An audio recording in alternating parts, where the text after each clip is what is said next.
मैं आज आपके लिए डीएलएड सेकंड सेमेस्टर के लिए कुछ महत्वपूर्ण प्रश्नों को लाया हूं, जिसके अंतर्गत आज मैं विस्तृत चर्चाएं करूंगा। पहला क्वेश्चन आपका होगा, संविधान की धारा 45 का संबंध किससे है या क्या है? तो यह होगा आपका उत्तर निःशुल्क एवं अनिवार्य शिक्षा से, क्योंकि भारतीय संविधान निर्माताओं द्वारा संविधान के भाग 4 में, जो कि नीति निर्देशक तत्व के अंतर्गत धारा 45 की चर्चा की गई थी, जिसमें भारत के प्रत्येक बच्चे को 6 साल से 14 वर्ष की आयु के बच्चों को निःशुल्क एवं अनिवार्य शिक्षा मुहैया कराने की बात कही गई थी, जो कि राज्य का दायित्व इसको संपन्न कराने के लिए दिया गया था। दूसरा क्वेश्चन आपका होगा, निःशुल्क एवं अनिवार्य शिक्षा का प्रावधान किस धारा में है? निःशुल्क एवं अनिवार्य शिक्षा की जो प्रावधान की बात कही गई थी, यह धारा 45 में दर्शाया गया है, जिसके अंतर्गत राज्य अपने अर्थ के ऊपर शिक्षा मुहैया कराता है। नेक्स्ट आपका होगा तीसरा क्वेश्चन, हमारे संविधान में किस अनुच्छेद के अंतर्गत 6 से 14 वर्ष के बालकों को निःशुल्क व अनिवार्य शिक्षा मुहैया कराने की बात कही गई थी? यह अनुच्छेद होगा 21A या 21 का भी लिखा हो सकता है। इसको संविधान के निर्माण के बाद या संविधान के गठन के बाद धारा 45 में नीति निर्देशक तत्व के अंतर्गत भाग 4 में कहा गया था कि राज्य का दायित्व होगा 6 से 14 वर्ष के बच्चों को निःशुल्क और अनिवार्य शिक्षा मुहैया कराने की बात कही गई थी, जिसको 52 वर्ष पूर्ण होने के बाद भी सरकारें इस पे सार्थक कदम ना उठा सकी, जिसके लिए 86वां संशोधन अधिनियम 2002 में किया गया, जिसमें 21A जोड़ा गया था। इसके तहत यह बालकों का मौलिक अधिकार भी बन गया, जिसमें निःशुल्क व अनिवार्य शिक्षा मुहैया कराने की बात कही गई थी। अब आपका चौथा क्वेश्चन होगा, अल्पसंख्यक के लिए शिक्षा की चर्चा किस अनुच्छेद में की गई है? तो यह अनुच्छेद होगा 30। इसमें अल्पसंख्यक वर्ग शिक्षण संस्थाओं की स्थापना तथा उनके प्रशासन का अधिकार दिया गया।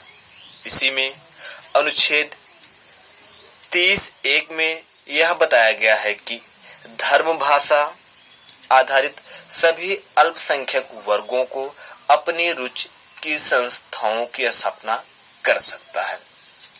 नेक्स्ट आपका क्वेश्चन होगा, भारतीय संविधान में शिक्षा का उल्लेख कहाँ है? समवर्ती सूची में, क्योंकि प्रारंभ में शिक्षा प्रांतीय या राज्य सूची में थी, जो कि 1976 में 42वें संविधान संशोधन के द्वारा समवर्ती सूची में शामिल किया गया, जो कि इससे पहले शिक्षा का अधिकार सिर्फ राज्य सरकारों पर दिया गया था। नेक्स्ट आपका क्वेश्चन होगा, बाल अधिकार का प्रस्ताव पारित किया। बाल अधिकार का प्रस्ताव संयुक्त राष्ट्र संघ ने किया। संयुक्त राष्ट्र संघ द्वारा 20 नवंबर 1989 को बाल अधिकार की घोषणा की गई, जिससे हमारा भारत देश इसको अपने यहाँ सरकार द्वारा इस अधिकार की घोषणा 20 नवंबर 1989 को की गई। इसके तहत इस प्रक्रिया को 11 दिसंबर 1992 को अंगीकृत रूप दे दिया गया, जिसके माध्यम से 6 से 14 वर्ष के सभी बच्चों को निःशुल्क पाठ्य पुस्तकें उपलब्ध कराना इसके मुख्य उद्देश्य थे। नेक्स्ट आपका क्वेश्चन होता है, संयुक्त राष्ट्र संघ ने बालकों के अधिकारों की घोषणा कब की? तो यह संयुक्त राष्ट्र संघ ने घोषणा की थी 20 नवंबर 1989 को। नेक्स्ट क्वेश्चन आपका होता है, अनुच्छेद 29(2) में कितने अध्याय एवं खंड हैं? अनुच्छेद 29 में 7 अध्याय व 38 खंड हैं। 29 के अंतर्गत होता है, राज्य सरकारें किसी भी तरह की धर्म, जाति, लिंग भेदभाव इसके तहत में किसी भी शैक्षिक संस्थाओं में प्रवेश से किसी को रोक नहीं सकती। इसमें चाहे राज्य पोषित हो, चाहे स्वपोषित हो, चाहे राज्य निधि से सहायता प्राप्त करने वाले विद्यालय क्यों ना हो। नेक्स्ट आपका होता है, बाल अधिकार अधिनियम संसद में कब पारित किया गया? क्योंकि बाल अधिकार अधिनियम संसद में 4 अगस्त 2009 को पारित किया गया।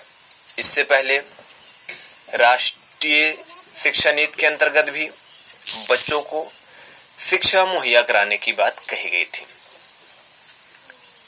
नेक्स्ट आपका क्वेश्चन होगा, राष्ट्रीय बाल नीति भारत सरकार द्वारा बच्चों के कल्याण के लिए राष्ट्रीय बाल नीति की घोषणा कब की गई?